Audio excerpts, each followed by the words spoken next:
Welcome to the Field Dynamics podcast.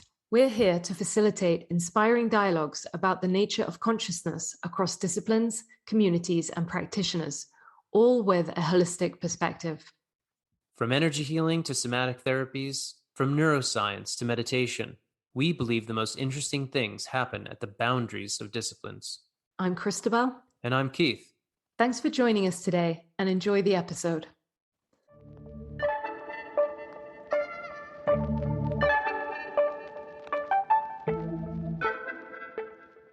Hello and welcome to the Field Dynamics podcast. Today we have with us guest John Friedlander. John holds degrees from Duke University and Harvard Law School. He studied meditation during 2 trips to India in the 70s, trained in psychic meditation and aura reading with Louis Bostwick at the Berkeley Psychic Institute in California in 1973, and joined Jane Roberts' seminal Seth class in 1974. He practiced law for almost 15 years, but began to teach classes in psychic awareness in 1975, gradually phasing out his legal work in favor of his busy metaphysical practice. He has authored multiple books, including The Practical Psychic, Basic Psychic Development, and Psychic Psychology, Energy Skills for Life and Relationships. John has become one of the nation's best-known psychics and has lectured and taught across the United States. So firstly, welcome, John. It's a real pleasure to have the opportunity to speak with you today. Well, I'm looking forward to speaking with you too. It's hard for us to know where to start. Your work has so many shared threads with our own. You've described yourself as a teacher primarily of meditation, a meditation based on one's ability to perceive one's own aura and the aura of others. And I wondered if you wouldn't mind just perhaps introducing yourself and your life's work to our listeners in your own words as you see it today. Well, I'm having a lot of fun at 75. Every day is brand new. I learn all kinds of things. I just have a lot of fun. I love interacting with the people I interact with, doing readings all day. It's so intimate. It's so warm. It's so wonderful. My co-author, Gloria Himshire, and I are currently working on a book on advanced women's energy. The focus of what we teach is how to use what I call the personal aura. There are many ways you can look at the aura. We work with many, many ways of looking at the aura, but everything comes back to the ability to be engaging the world as it is at a human as opposed to transcendental level. The messy world where there are tensions and contradictions, and those very tensions and contradictions are part of what creates the incredible beauty. It's that rich complexity of life that generates the meaning. And I argue, based upon my studies with Seth and 50 years of working through it, I argue that the Aquarian age is not about a group consciousness where individual differences are blotted out. And it's not about transcendental so-called enlightenment. It's about working through enough clarity in the personal life that a whole new level of intimacy that no one currently alive is capable of, where you literally share consciousness. And each person brings his or her differences as well as similarities into that, making something much more. Your differences, what Jane used to call your idiosyncrasies. And the type of aura reading that we focus most of our attention on allows you to gain that day-to-day intimacy and authentic kindness and generosity. So you called it the personal aura, differentiating it from other aspects, and that this is a pathway towards a certain kind of deep intimacy. You're saying is really pronounced or important in the work you're doing. So how do you teach people, or how might you extrapolate a bit on this idea of focusing on the aura in this particular way, at the human, at the personal level, at the relational level, at the heart level? That's a good question. We don't do that much direct teaching of aura reading anymore. What we do is we teach a lot of the abilities that are talked about in the book Psychic Psychology.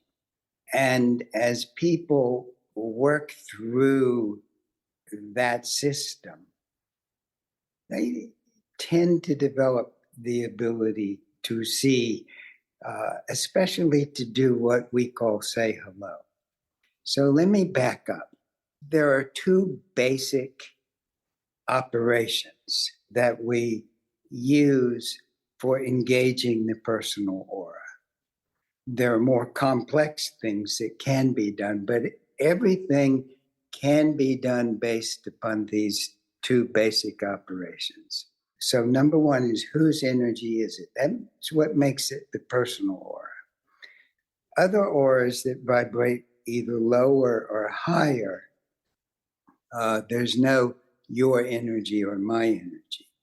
What makes this the personal aura is that we explore boundaries and we explore engaging differences. By we, I mean humans. By having energy that becomes marked as yours. It can be yours even if it's stuck in someone else's aura for 15 lifetimes. It still has that distinctive mark as yours. Your energy adapts to your creative will, but someone else's energy doesn't. So when someone else's energy is in your personal aura, two things happen. It clogs up your aura and leaves no space for your creations. And it runs around like a greased pig in your aura because you can't really catch it. You do create your own reality, though. No one's energy can be in your aura unless, in some way that you may not track, you're holding it in there. So the first skill we develop is learning to recognize what's your energy and what isn't at this personal level. And to pull back your energy. That the truth is, someone else's energy can't be in your space unless you're in their space. So you learn to pull back your energy and send them back theirs. That feels really good. And as you start to do that, you start to become more aware of aura. So whether you see it clairvoyantly or you feel it or you hear it, you don't actually have to be able to see auras. It's nice if you can, but if you feel it or hear it, you can work with the energies. So the second major function is, if it's your energy, is it vibrating in current time? By that, we mean, are you holding on to the past or holding on to the future in either a positive or negative way? If you are, it's like a string on a guitar that has a knot in it. Your energy cannot vibrate cleanly for whatever experience you're having at that moment. When you learn how to do what we call explode pictures, You learn how to take the knots out of your energy aura so that you are open and available to be present personally in your next experience. And then everything we do grows out of that. And it's pretty remarkable. People do start to start seeing and start growing. And what we're working towards, and this is fairly advanced, and one never gets good enough at it.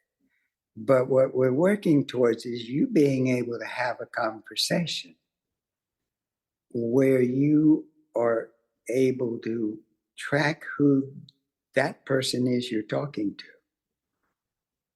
who you are, what the similarities and differences are, and at an energy level, acknowledge, we call this saying hello, acknowledge who they are.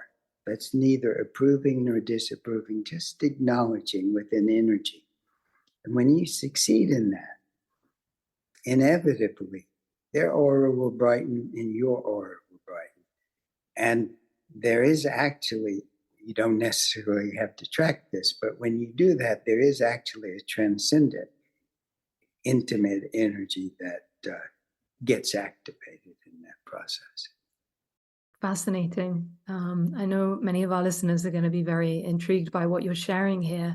Because of that, I'd like to just distill or clarify slightly how you're defining boundaries in this personal aura. Why might a boundary break down or be, have holes in it or be weak? And in what circumstances is it that we are, giving our energy over to others or, resonating to energy coming from them? Is it conflict? Is it karma? Is it, there must be a lot of different inputs here, but I'd love to hear more about your thoughts on this. What a wonderful question. Let me start kind of at the end, because one of the most interesting things that I've noticed in consulting and counseling people is most people think of setting a boundary as something you do exercising a control over the other person so that they don't violate you. That is not at all how you set a boundary. Because the moment you're controlling another person, you've violated your boundaries and theirs.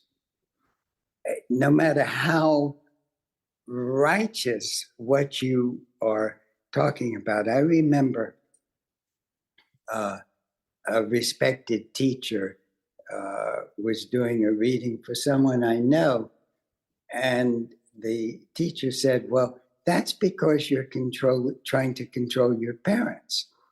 And the person said, I'm not trying to control my parents. I'm just trying to make them listen to me. And the teacher said, that's what I mean. You don't get to make someone do the right thing. What you do learn how to do is communicate what you do and what you won't do. And you leave your personal energy on the outside of their aura as a communication. You can say, I'm unhappy with this. I don't like the way it's going.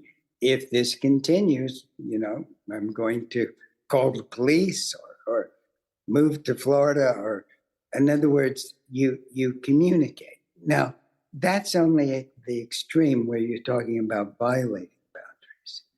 But there's also the case of, let's say, you really absolutely want the best for someone. I remember about 50 years ago when I was in the Seth classes, I had a dream where I saw these born-again Christians, and they were very strict, and I disapproved of them. So I started sending them a healing. They circled up and they started sending black magic towards me. And I woke up and I realized I had no right to send them a healing. They didn't view what I was doing as a healing. That was a complete violation of boundaries. I was completely wrong. Their response was wrong too, but that's part of how you create your own reality. I thought I was being great. So there are ways that you can learn to stay what we call in communication as opposed to being in enmeshment. Like, for example, learning to own your second chakra and not leave it wide open. Learning how to set your crown and things like that one learns how to do. How would you describe the way in which somebody is able to discern what's theirs? We do a lot of creating a rose. It's just a place or a location. A rose is been used for forever in the West as a kind of place marker. But you could create a computer screen or a table or anything you want. But we use roses. It works very well. So you create a rose and you let your mother or father's energy get on the rose. Then you see if you can notice any difference between your energy and their energy. And then over time, you can do that with 20 people, one at a time. Or you put your mother and father on two separate roses and see if you can notice a difference. Or you put your cat and your mother on two separate roses and see if you can notice a difference. Or you go up and touch a tree and see if you can open your second chakra and see if you can feel the energy of that tree. See if you notice a difference. So most of psychic work is just noticing differences. There's a tremendous amount of like inner discernment, subtle sensing development that goes along with it. And just the rose as a holding space is utilized because it has a particular vibrational characteristic that's suited for the task? It actually has a fairly neutral vibrational characteristic. So therefore, it's not distorting. It gives you a neutral background to make comparisons. A core concept in your work, John, and you just mentioned it previously, is this concept of enmeshment, psychic enmeshment, something that can often arise maybe with a parent, for example. Can you tell us a little bit more about how enmeshment plays out in a person's life, or good practices for working with that? Would that relate to the roses work that you've just conveyed, for instance? And is there a difference between just simply having somebody's energy held in our aura and ours and theirs, and a sort of full-blown enmeshment dynamic? Let me start with your question of how do you get it enmeshed? And there are sort of two principal ways of looking at that. You could look at it from a Sethian, what beliefs trigger that, or cognitive, psychological, what sort of beliefs lead to enmeshment.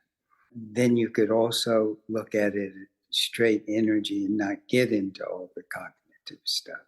So for the cognitive stuff, enmeshment will occur mostly in two ways.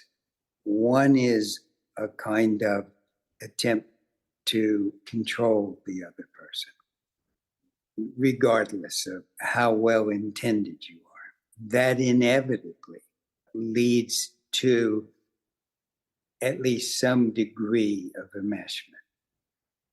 Let's say I oppose Putin unequivocally. If I try to exercise some sort of psychic magic that affects him and those that he pulls together, that in some way is going to make the situation worse rather than better, because that's what he's all about, is coercion, and you're just buying into that coercion. So I can oppose him in a Gandhian way or or a more active way of doing what we call exploding matching pictures, which we may or may not have time to go into. And that helps. That helps the earth, whether Putin responds to it or not. We're all interdependent.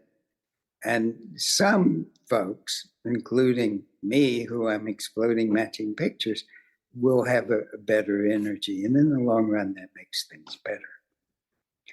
So that one way you get enmeshed is to try to control someone. The other way you get enmeshed is to try to run your friendships or intimacy or expression solely from your similarities. People will repress who they are, and they'll just get, our best friendships are, oh, she's just like me.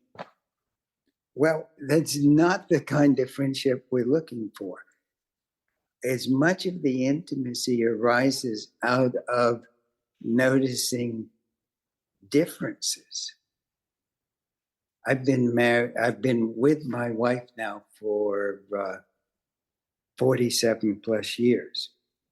Our relationship gets more and more intimate. You know, again, here I am at 75. I've lived with her for 47 years, but a major part of what makes our relationship more intimate, not the only thing, of course, but a major part is I'm becoming more and more aware of where we're different. And so as you learn to track and pay attention and even treasure, or even get exasperated by differences as well as similarities, your energies will tend to be clean. They never are perfectly clean because ultimately we are all interdependent, even in our personal auras. But you can get profoundly clear, and that sets up a kind of action-oriented. That's why I use the word authentic next to kindness and generosity, because it isn't based upon some sort of transcendental love that I'm working on becoming kind and generous. It's on knowing there may be things that I find aggravating about you or that you find aggravating about me. And that's part of the richness of life too. I love this general topic of enmeshment. Sometimes we use the term like merging or overlapping. Would you say that this is just part of the human condition, and particularly with family structures? It seems like many people, if they check in with this idea of enmeshment regarding mom and dad or maybe siblings, that there's a tendency for enmeshment to just be a part of what's happening. And I'm wondering if that's how you're seeing it. And if that's the case, how valuable is it for people to kind of clean themselves up, to clarify themselves? There will always be some enmeshment in a relationship like that. I am so pleased at seeing how much development and understanding in sort of the nature of healthy relationships there has been in the 50 years that I've been closely tracking it. And I see young parents today talking to their children in such skillful ways. It just thrills me. I think generation by generation, there will be less enmeshment. But yes, I think it's probably a certain amount of it is unavoidable. But the amount that was fairly normal in my generation, fortunately, doesn't have to happen anymore. Chords are another hot topic in energy work, and something people tend to become quite serious about when they're first introduced to this idea of chords. You know, at least we find so in our trainings. We often hear in the New Age or contemporary metaphysics about this idea of cutting chords. So at Field Dynamics, we tend to work more with the idea of clearing them and allowing them to fall away. when appropriate. What is an energetic cord in your experience? Where do they appear? Why? And how might people best work with that? So again, it depends upon which aura you're looking at. I still work by exploding pictures and clearing the underlying belief that allowed that cord to come in. But if people don't have a lot of spiritual tools, they may just go ahead and cut them, and that's better than nothing. In the personal aura, I don't think that cutting is a reasonable choice. A cord can't come in and stick without you providing a piece of Velcro, a psychic Velcro for that cord. Doesn't matter how much you hate that cord, you're the one who's holding it in. There's the Dalai Lama is often on YouTube, and I listened to a talk he gives, and he was talking about part of the ceremony he was running was about sending away various spirits that were obstacles, various obstacle beings. And he was laughing, and he said, those spirits are probably laughing at us. They're trying to send us away, and yet I'm changing his words. They're holding us here. So again, it doesn't matter how frustrated you are with the cord. It's still your problem, not the problem of the person who, quote unquote, is putting it in on you. And it doesn't mean that they don't have a problem, but that's their problem. And solving their problem isn't going to solve your problem, which is you have a set of beliefs, or when you're doing psychic work as opposed to cognitive work, you have a set of pictures that are holding it there. So we use our picture exploding mechanism. By exploding pictures, we bring that energy back into current time, so it is open to whatever experience we're having at present. It's not tracking what happened a year ago, 50 years ago, 5 lifetimes ago.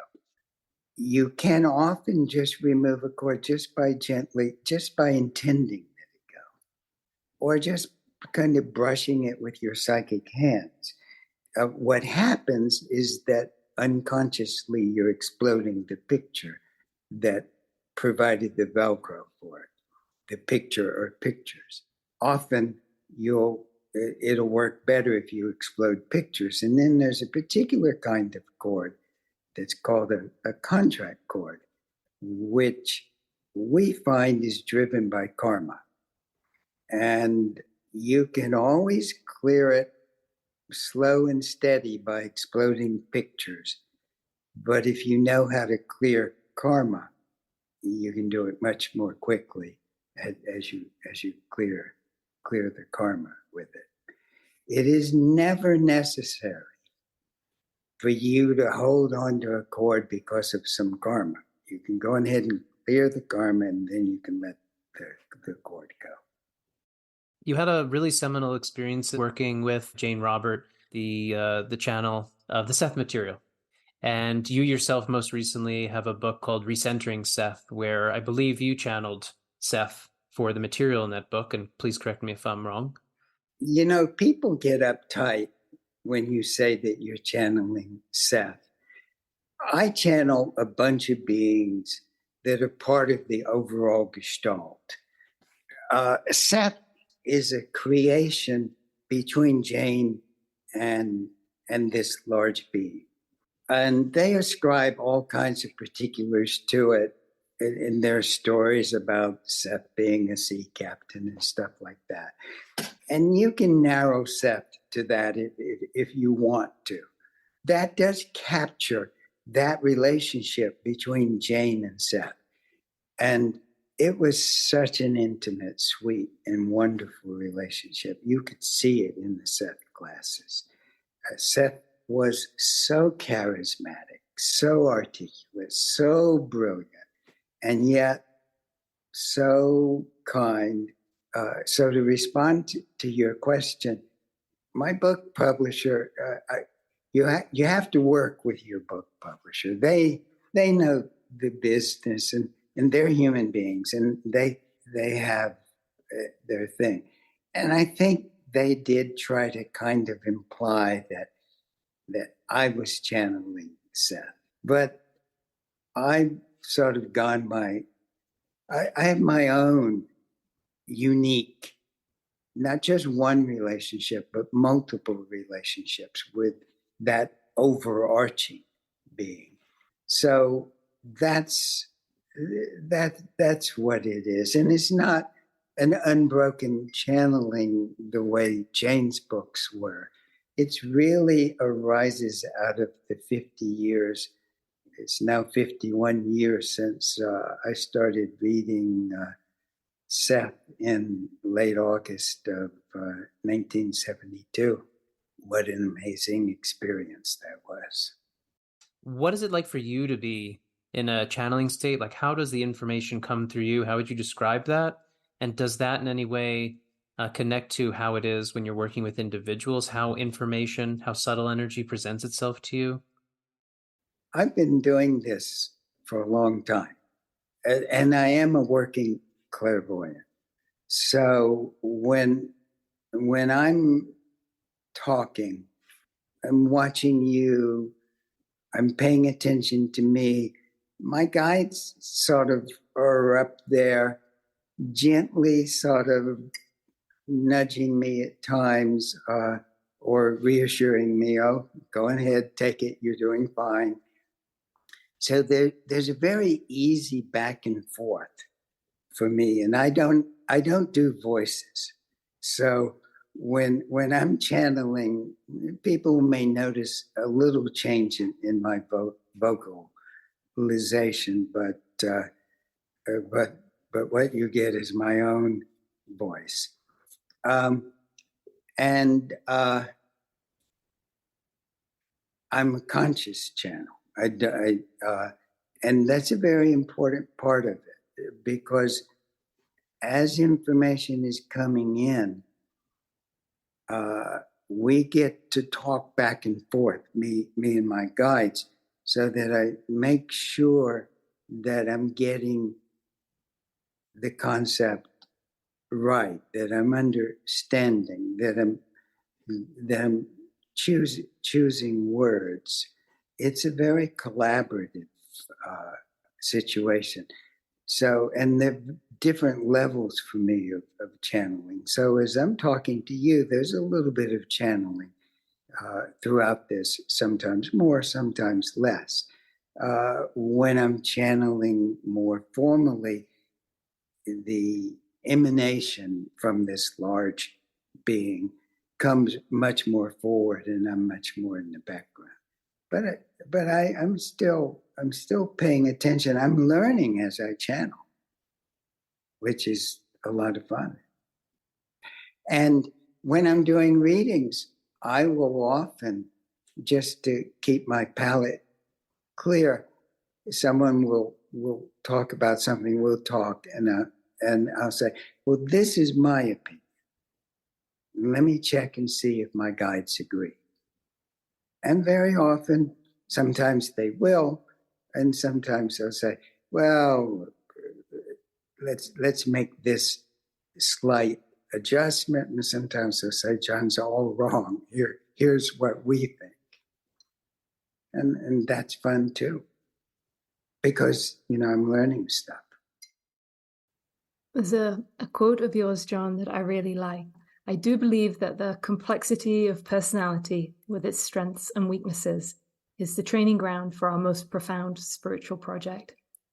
I love this because it speaks to me of what it is to be a soul having a human experience, and it's highlighting that the work is here now, in the minutiae of daily life, in our interactions with others.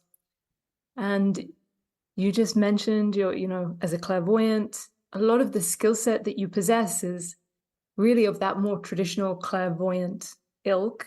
And you've chosen, it seems to me at least, to be very focused on bringing practical application, practical language, and bringing those skill sets out of that arena, if you will, of clairvoyancy and maybe more traditional psychic engagement and to the everyday person. Like, how can we make this practical? How can we help people to bring this to their day-to-day existence? And I just wondered what inspired that drive, that focus.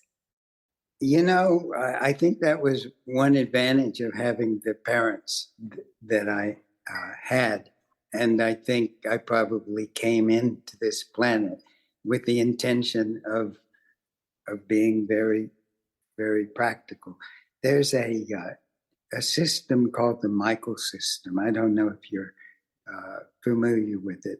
It's quite a nice system. It's in some ways it's almost the opposite of Jane Roberts' Seth, in that it's very structured and things are set up. And according to that, you're set up with a bunch of predispositions at birth. And one of the strongest predispositions I was set up with was pragmatism. And my co-author, Gloria Himshire, is also very pragmatic. So we're in complete agreement on that. We always want to know, okay, so that's great. There was a book that I recommended 20 or so years ago by a very elegant Buddhist, American Buddhist writer called After the Ecstasy, the Laundry. That's my position entirely. Okay, this ecstasy is great, but how do I get my laundry done? That's interesting. If I reflect on, I believe my memory of some of the things about etheric coverings, the idea that like the Granthis, for instance, I believe in psychic psychology that it's almost like these aren't necessarily supposed to be messed with or opened up for a human, that they're not like necessary. It seems to dovetail with this emphasis on the personal aura and relationships rather than this transcendental component, as you keep referring to it. That it's almost like we're like getting ahead of ourselves, maybe, I don't have a problem with opening up anything as long as you stay down to earth. And if opening that up doesn't help you stay down to earth, then don't open it. You're not ready. We don't use Kundalini that much. Doesn't mean we never use it. But Kundalini is a very instinctual energy. It allows you to blast through things in such a way that you can go right around the messiness of emotions and become transcendentally kind and generous. And that's pretty wonderful. That's why I'll listen to the Dalai Lama. I'm not knocking the Dalai Lama. He's a global treasure. I don't think that's the preferred path to the Aquarian age.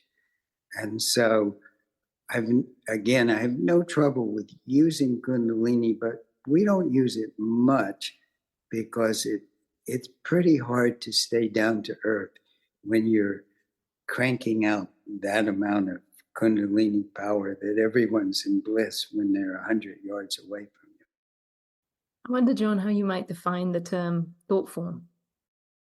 A thought form is any organization of energy that doesn't have its own direct connection with all that is, or more conveniently with the soul. So people want to know, how do I check and see whether something's a thought form or a real life being? And you just get where you can tell. Most of the things that happen in most people's dreams are thought forms. Even their parents visiting and stuff like that, most of the time, it's a thought form. And thought forms can have a rudimentary intellect. They can seem to be rudimentarily responsive to you, but they don't have originality. They don't have genuine idiosyncratic creativity. Whereas all kinds of beings, even beings that are on such a different evolutionary trend, that they don't have the kind of free will that humans have. They're like elementals and devas and things like that. All of those, if you feel into them, you can feel, oh, this goes all the way. They have their own original. Every thought form is the effect of someone's energy or a conglomeration. So again, referring to Putin, part of what gives Putin or Z or Modi that kind of power is that they are profound focusers of these massive thought forms of millions or even billions of people. I find it a fascinating concept, and something that as we're moving more into this recent times, we see, to track a development, we see like the Heart Math Institute talking about the range and the field of the heart and how they're starting to read the electromagnetic field and its relationship to emotions. And then we're moving into a more contemporary understanding of, let's say abuse doesn't have to be physical. It can be emotional. Understanding energetic communication and boundaries is becoming clearer and clearer. And I think that, or I feel that sort of a next step for maybe the everyday person who's not submerged in metaphysics or esoteric literature is maybe touching into some of these broader concepts like thought forms or, the possibilities we have for creating with thought outside of ourselves, right? The amalgamation, as you say, of energy that doesn't have its own sentience or connection to the divine. And I just find it a fascinating area that's not really well, at least as far as I can tell, it's not really well considered or discussed yet. It's still quite fringe and lacking clarity. One thing I'd like to say about thought forms, when people call things that are thought forms entities, they make them scarier. I don't know that there's any such thing as an actual ghost. There may be people who haven't completely crossed over, but if you go to a graveyard, there are going to be all kinds of thought forms there. And again, they may have a rudimentary intelligence, and if you have stuff that causes them to stick to you, they may stick to you. But they aren't able to genuinely initiate harm towards you. And they can harm you because you pull them into you, but they can't genuinely initiate harm to you. And people get so frightened of thought forms. I think they are less scary when you understand that. They can be plenty harmful. Again, look at Putin. But they can't. Ghost in a graveyard can't. Snakes in a dream can't. They may be scary, but they can't really initiate actions. And if they're in your dreams, it's an opportunity for you to clear. Emotion's one of those words that means a million things to a million people. So how do you see emotions in terms of their function within the aura, their function within soul development? Like, how do you talk about emotions? Because so many people come at it from different angles. I don't know how many people are familiar anymore with the works of Alice Bailey. She was a major occult figure, and she really did bring the world forward. She used to say that your goal as a human being was to have no real emotions, for them to come entirely under the realm of automatic control. And it is true that you can have all kinds of mystical, transcendental states just by kind of hardwiring your emotions. It's part of why we don't do that many breathing exercises, because with breathing exercises, you can so hardwire the etheric that it breaks the connection to the personal aura. So one needs to be careful about that. Seth said in one place that there's something akin to emotions in all the realms. Emotions on this planet Earth are where intimacy really takes place.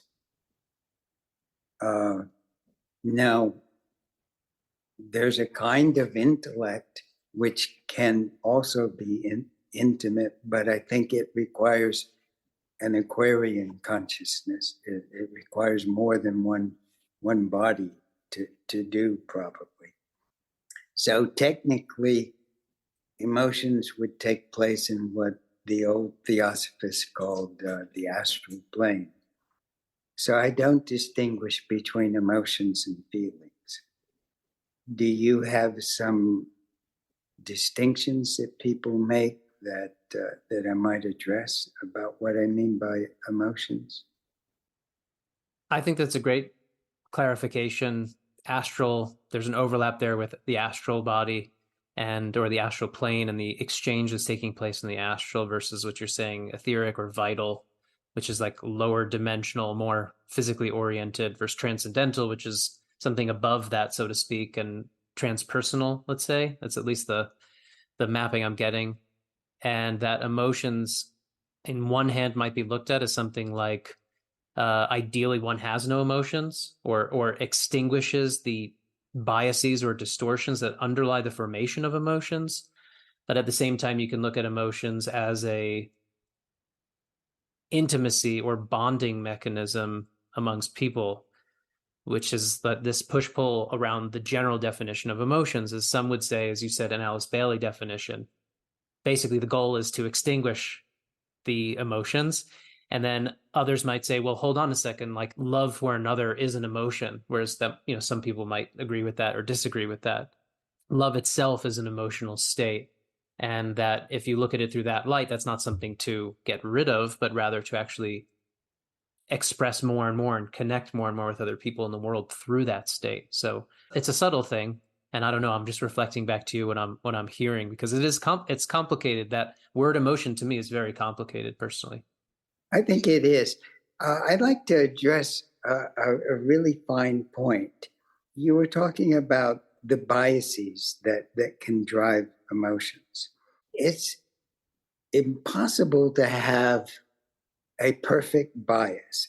It's impossible to have any perfect emotion. It's an intrinsic part. The 50-cent word is it's an ontological part of reality, that you have yin penetrating yang and yang penetrating yin. There's nothing that doesn't have a kind of dynamic intention in the created world.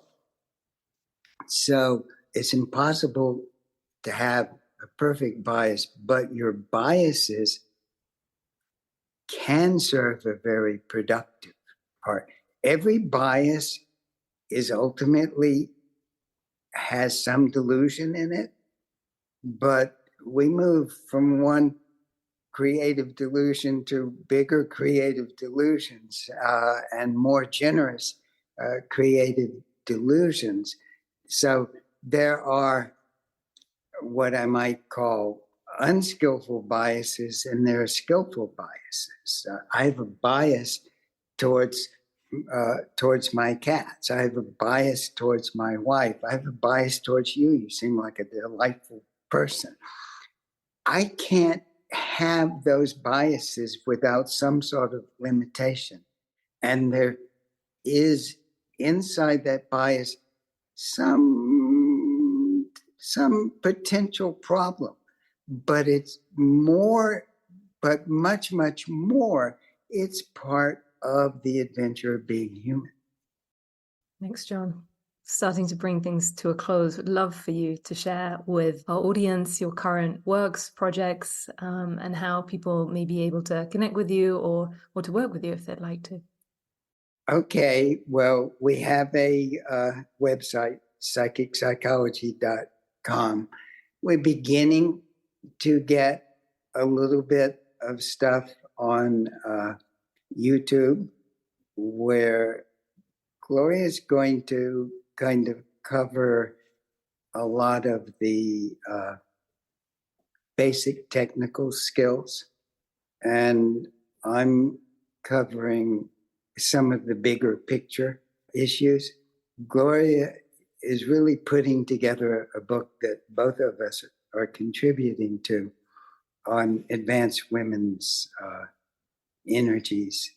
We are not saying there's a right way to be a woman and a right way to be a man. Back in the 90s, I was channeling that there were going to be a proliferation of genders. I had no idea, but here we are 25 years later, and there is a proliferation of genders, and the more the better. That was part of my channeling.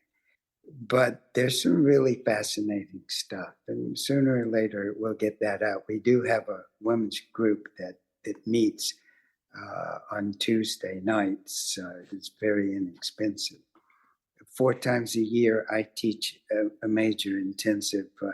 They're not actually easy to attend because it's mostly energy stuff. So you have to be ready to deal with the ambivalence and not knowing what's happening. But the people who like it a lot. And once a year, Gloria has a women's group review that ended in August. That was in August.